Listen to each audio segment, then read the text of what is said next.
Barzoon's party, it was also cut for time and clarity. But I think there are some nuances in this scene that are quite wonderful. Again, Eddie Barzoon and Diana Barzoon, Jeffrey Jones and Pamela Gray are quite wonderful as the couple, very sophisticated, very mercenary, incredibly cynical, and having anything that money can buy but sincerity. So in this particular instance, you can feel the cynicism with Eddie Barzoon. And if you notice when Marianne first comes in and Pamela Gray looks her up and down as the group is talking, she stands there and kind of checks out her outfit. And I love that little moment. I mean, I don't know how many people will see it, but it's great. I've talked before about the fact that we used some real people in this film and this sequence. But you also get a sense in this scene of the Barzoons. In other words, they've got their child there, he's saying it, but ultimately, get the kid to bed and let's get down to business. And I think Kevin and Marianne, who are new and kind of excited and idealistic about this law firm, can get a sense right now of Eddie and his wife and what they might end up being. Marianne doesn't like it. You can see her grab his hand and say, please, save me. We saw this sequence before. Again, I think it's interesting to see the length of sequences sometimes. You know, the writer always puts things in and the director adds little elements to try to flesh out character. You do it because you don't want to be left short-handed, but inevitably in the editing room where the last rewrite takes place, you cut things down that you think literary-wise you needed. On the page you thought you needed it, but ultimately you don't. Here's Lou Rudin, who's one of the biggest real estate developers in New York. You want to be able to say in this party that there are important people. In this instance, you're talking about little bits and pieces that I dropped in this with the different partners saying, they're playing with morality a bit. They will do this. In this instance, you have Alan Grubman, who is one of the big entertainment lawyers, big music lawyers, the biggest actually, and Ernie Grunfeld, who is the president of the Knicks. You understand at a party like this, they invite people, Leamon Heath wants to get those seats on the floor of the Knicks. Power players in New York go to the Knicks games. These are all little nuances that I wanted to work into this film that I think have meaning to New Yorkers. They may not to everybody else, but you can sense the import in a scene like this. In other words, the power of this law firm. These parties don't come cheap, Call him, talk to him, see what they have to say. Just get it on. Now, Muhammad in this scene, who his name is Muhammad, the actor, his last name is Ghaffari. He's from Iran. He came in as a small player in this casting session, but you want to be able to give a sense of this law firm reaching all around the world with partners who, in each of their countries, is smart and cutthroat. And I involved a number of people, Muhammad among them, that I think work extremely well. I kept giving him bits because I really liked him. This sequence in the party I've already described in detail. And I think that it's important to see the elements that were involved in this scene beforehand. But after this, there are very few changes except at the end of the scene. And I think there was something very important at the end of this scene to understand why Marianne is so freaked out later in the evening after she's left the party. I think during this sequence, because I've already talked, I'm sure ad nauseum through the regular version of the film, let me go through the relationship that I have with my editor. Mark Warner is the cutter of this film. He worked with me on Dolores Claiborne. His father, Frank Warner, was probably the best sound editor in the business. He won the Academy Award for Raging Bull. If you don't remember the name Frank Warner, I'm sure you'll remember the sound from Raging Bull. Mark is a fabulous cutter. We cut digitally on the Avid.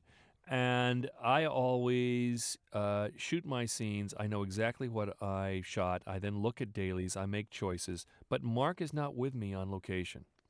I make my choices. I send them back to him in Los Angeles. And it's important to him and to me that he goes through the film first with my choices, but with his own perspective. He cuts the movie, and I don't see it for 2 weeks after I finish shooting. I want him to go through. I mean, of course, if he has a problem or there's some technical difficulty, we talk. He may come to New York while I'm shooting, and we discuss specifics. But ultimately, this relationship is extremely, intense, intimate. I trust him, and I also value his talent. Because even though I know exactly what I want to do, sometimes I look at a sequence and I completely reconstitute it because I said, gee, I know that's an interesting idea, but I wanted to go a different way. But on the other hand, many times he cuts something that I didn't think about, and I say, hey, that's an interesting approach. This is the kind of collaboration that you have with an editor, and I think most directors in Hollywood have that relationship. Once that 2 weeks has gone by and he shows me his first assembly, then I get involved, and I'm in the editing room every single day, and we work together on every cut after that. But I would say that depending on the particular film, Mark, what he cuts initially, 40% of it stays in the film. Another 60% we play with and change. But that's very valuable, and I gave him a great deal of credit. In this instance now, we start to hone a film. In this sequence we're looking at right now on the balcony, as I mentioned in the main track, this is a special effects sequence. This was a blue screen. We shot it 3 months after we came back from New York. I had to convince Warner Brothers to let me shoot this. I think it's important to establish this relationship. So Mark and I will cut the scene with all blue back there. Then we must work with Richard Greenberg and Stephanie Powell, the special effects people, at trying to put the backgrounds that we shot in New York in there. And Mark is the person that coordinates all that. In terms of understanding his first cut, his assembly is the first thing that you see. Then I spend my time doing a director's rough cut, which I only see. No one else will see that but myself and maybe a couple of people that I want to take a look. Then I work towards my fine cut. And when I get to my fine cut, and that's called the director's cut, which is supposed to be ready 10 weeks after you finish principal photography, I then show that to the studio, and I usually try to show it to a recruited audience. Now, some directors don't like to do this. I basically, feel that I'm showing my picture to inevitably an audience that is going to be paying to see it. I want to know what they think. I want to see what is communicated or not. In An Officer and a Gentleman, I had a sequence with Richard Gere coming back and wanting to quit the program, and Lou Gossett challenging him to a karate fight that I thought was very clear. No one in the audience had any idea. They enjoyed the fight, but they had no idea what it meant. I went back and I recut and added off-camera lines, and by the third screening, everyone in the audience understood exactly what was intended. That happens in every film. And literally, from going from over 100 people on your crew, you reduce to a crew of maybe 4 or 5 people, your editor, yourself, and a couple of assistants. And that's the people you live with for the next 6 to 8 months when you finish this movie. Mark Warner became my collaborator, and we became intimately involved in understanding every cut of this film. Now, I've talked through this so you understand the process. There are a lot of people, that are involved. I think I mentioned Peril Hallstrom, who is the sound cutter. Here is another sequence that was not in the movie, and that's why I've talked through this whole thing so you can see how this sequence ends. Marianne is running around. She can't find Kevin. She's getting a little panicked, and Susan Kellerman, that's the actress, sends her to the library. She comes in and discovers 2 people talking innocently, but they're not so innocent.